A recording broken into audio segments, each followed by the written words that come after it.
Magandang hapon mga ka-dumpsters. Ito meron tayong bagong bin ngayon. Oh. Ayan oh. Meron tayong bagong bin na nakita. Yung mga kamatis lang tinapon dito eh oh. Yan dito wala. Wala. Wala. Mukhang kakukuha lang kasi ano eh. Kasi bago lang ito eh. Oh. Pero nakita ko oh, madami oh. Uy. Kaswerte naman. Bagong bago. May mga sibuyas pa oh. Mga ka-dumpsters so oh, daming luya. Ayan. Itirain natin ngayon yung luya na yan. Ayan mga ka-dumpsters so swerte tayo ngayon, swerte. Tinry ko lang ito eh kung meron eh. So hopefully hindi tayo pagsaraduhan dito kasi nakatiwangwang eh. So sinubukan ko lang tingnan. Ayan oh. Oh. Tingnan natin dito. Siyempre kung ano yung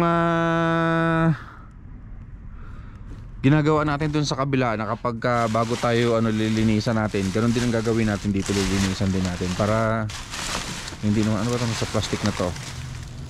Kung marami to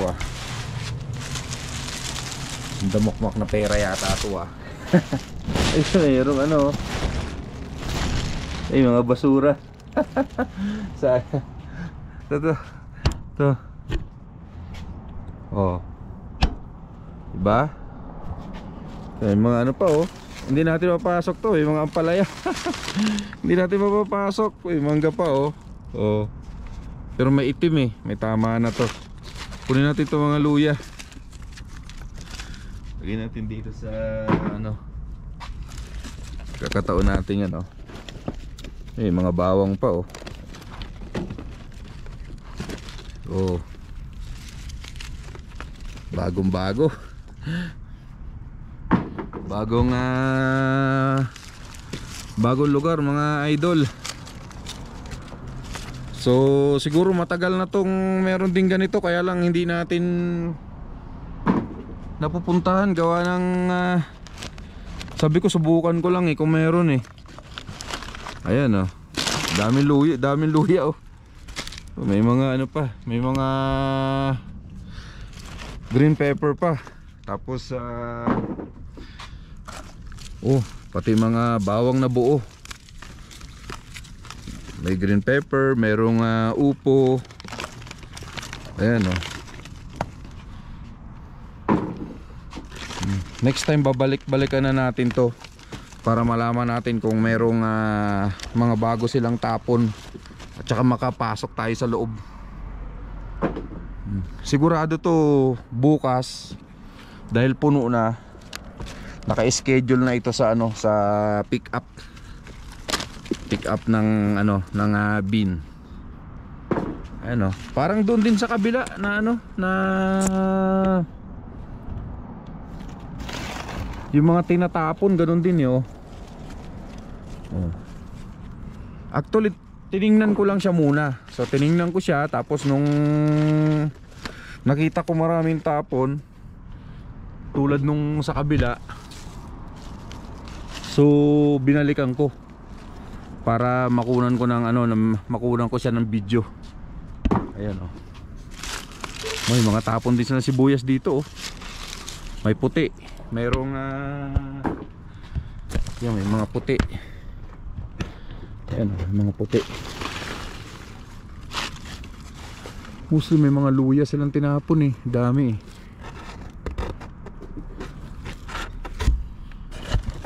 So yung luya kasi kaya natin kinukuha yung luya, ginagawang tea, ginagawa naming tea. So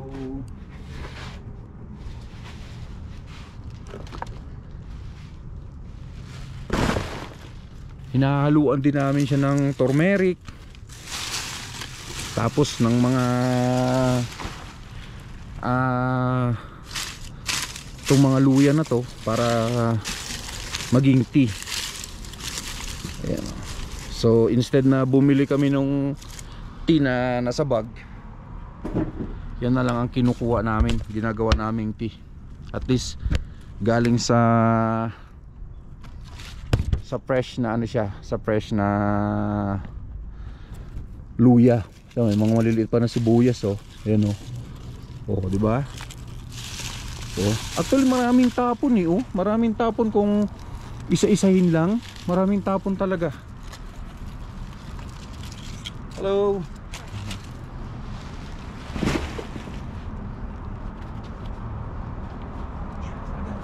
Garbage over here. So, merong Indian na lumabas. Indian. Galing sa story, you know. Diba? Oh. Mga maliliit na sibuyas eh oh. Oh, hindi na natin ngayon kailangan na na bumili ng sibuyas ngayon. Marami na rin tayong mga harbat.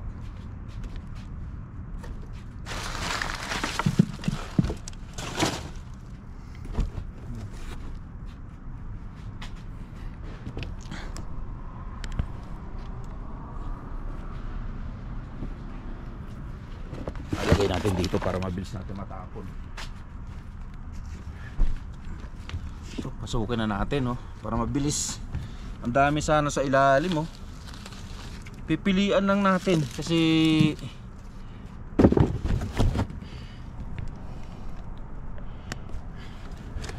pipilian lang natin siya para mabilis-bilis. Kasi pagka kinuha natin lahat yan, pagdating natin ng bahay, pipilian ulit natin.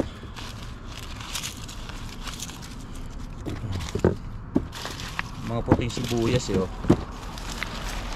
bait naman sila rito hopefully walang problema sana para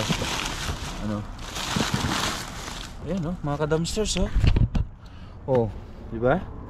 Dami mga sibuyas na puti. May kamatis pa.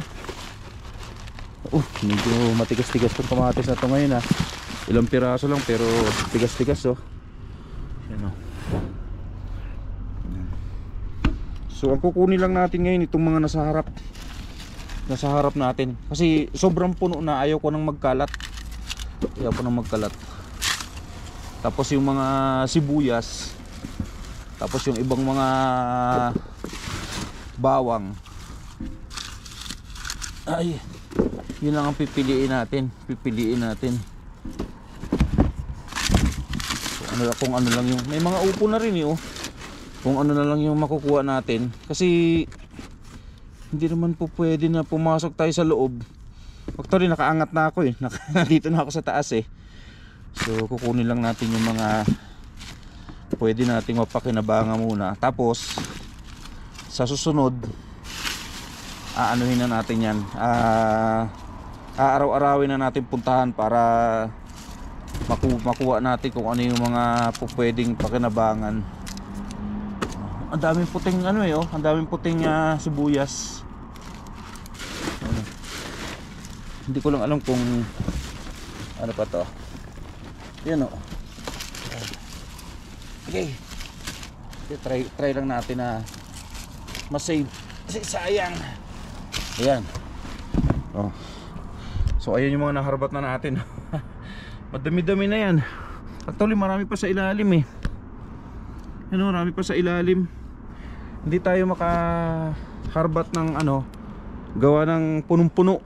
So ayaw ko magkalat dyan kasi malinis na kung mapapansin nyo, malinis na yung mga cardboard dito sa gilid. So malinis na siya. Kaya ayaw ko magkalat na nahihiya ako dito sa may-ari ng tindahan. Yan. Kukuha tayo ng mga, ang dami pa sibuyas na maliliit Hindi ako sigurado dito sa white na sibuyas na to, pero kukunin siya natin. Tapos siguro bago gagamitin, bubuksan. Tapos i-check kung pwede pa bago natin Pero itong mga luya rito, kukunin natin to. Daming ang daming mga upo, kaya lang hindi na natin makuha kasi nangingitim na sila. So I think estimating ko tong mga upo na to, narito na to ano 2-3 days ago. Hanggang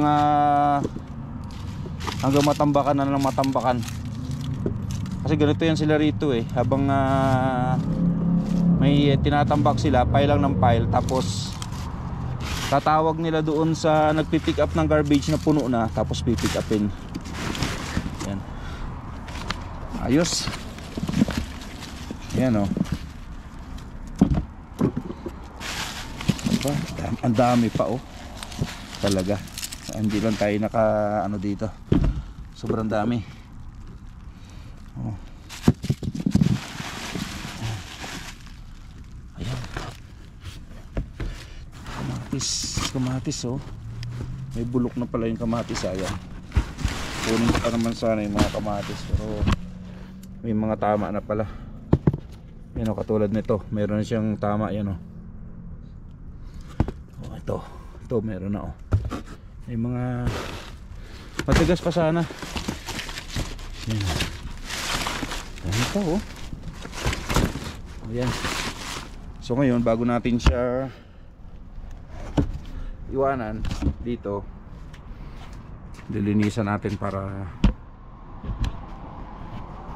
hindi naman hiya.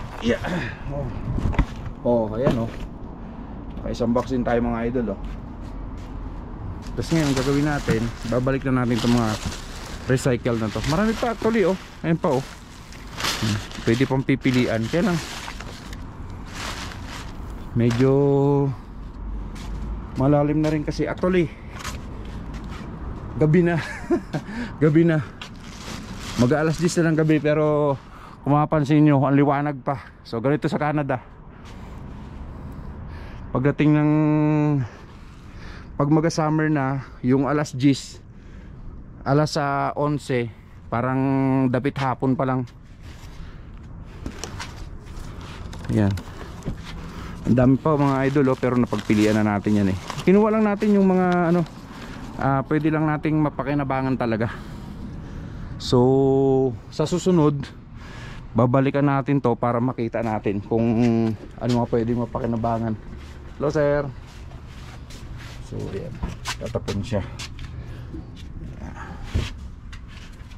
Alright. Dami na. Tapon siya. Ito yung mga bago niyang tinapon ngayon oh. Yan, oh. Yan. Pero pupulitin natin to kasi hindi na nakakaya naman kung iwanan natin may kaalat eh, di ba? O libre na tayo. Yan yung tinapon niya. Talagang asin na gamit na. So ayan mga ka-dumpsters, hanggang sa muli, isang magandang hapon. So ito yung harbat natin. Ayan. Okay, thank you ulit sa panonood. At isang mapagpalang araw sa inyo.